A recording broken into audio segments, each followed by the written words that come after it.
Kasus dugaan korupsi pengadaan bibit sawit serta land clearing untuk mantan kombatan GAM di PD Jaya, statusnya telah ditingkatkan dari penyelidikan ke penyidikan. Kepala Seksi Intelijen Hafrizal mengatakan pihaknya telah memeriksa 18 orang saksi untuk pengumpulan data dan bukti-bukti pendukung.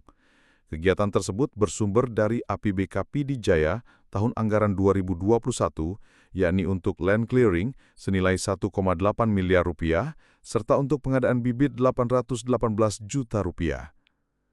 Ada 18 saksi sudah kita periksa, status juga sudah kita tingkatkan ke tahapan penyidikan, katanya Rabu 2 Juli 2025. Kami telah melakukan pemanggilan sebanyak lebih kurang sekitar 18 orang.